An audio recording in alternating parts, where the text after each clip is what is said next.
मग ती चार महिने एका बेडकाला गिरफ्त करून तो बेडूक सागराच्या दश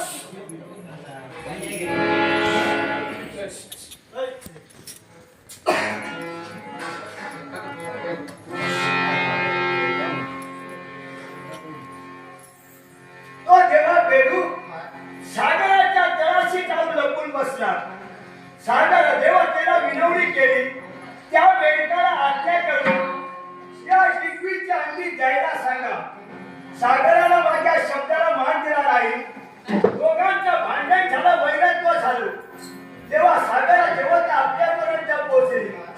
त्या देवाला आश्रय आपण दिला, पण जेव्हा आपल्याजवळ एकच माझी विनंती आहे, आमच्यापेक्षा जेव्हा तुझी योग्यता फार मोठी आहे, मग यासाठी एक सामान्य टिकवी. अरे जेव्हा टिकवीचं महत्व तुला कळत आहे, पण त्या टिकवीची ती चार अंगी जेव्हा द्यायला आली नाही छान बोललास, सुंदर बोललास. भक्त पूजिती भगवंता आणि भगवंत पूजितो आपल्या भक्तांना. खरोखर आज ही टिकवी अर्थात तू सुद्धा माझी भक्ती आहेस आणि तुझा उद्धार करावा अशी नारायणाची इच्छा आहे. तेव्हा माझा तुला शुभमंगल आशीर्वाद. तेव्हा मी झाले मला न्याय हवाय. जरूर माझ्या बाबतीत तू अन्याय घडलाय. तू अन्याय दूर होऊन मला न्याय मिळवायचाय. मला सांग, न्याय मला दे. तू म्हणतेस तुझ्या बाबतीत अन्याय घडला, तुझी अंडे एका बेडकानं गिळंकृत केली आणि म्हणून तुझा न्याय घेण्यासाठी तू या वैकुंठीच्या नारायणापर्यंत आलीस. पण करुणा, एक गोष्ट ध्यानी ठेव, रजतम आणि सत्व म्हणजे ब्रह्मा विष्णू आणि महेश आम्ही त्रैदेवतांनी या विश्वाची घडी चालविण्यासाठी आजपर्यंत आपापल्या भक्तांचा उद्धारच केलाय. आणि सागरदेव म्हणजे आम्हा देवतांतील घटक.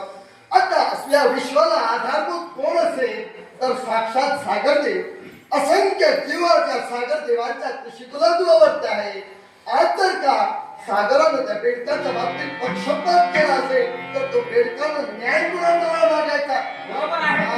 आणि एक लक्षात ठेव, याच्यावर जास्त विश्वास ठेवू नका. हा आधी बरोबर बोलतो आणि नंतर खोड बोलतो असा आहे. देवाचं आणि माझं बोलणं चाललेलं असताना तू मध्ये बोलूच नको. तुझी सवय आहे. तुला ज्या वाट्यानं खायला मिळतं तोपर्यंत त्या बाजूला तू बोलत राहणार. त्याची खायची बाजू कमी पडली की तू बाजू बदलू लागणार. तेव्हा तू बोलू नको. तेव्हा तू काय म्हणतोय? अर्थात या सगळ्या विश्वाला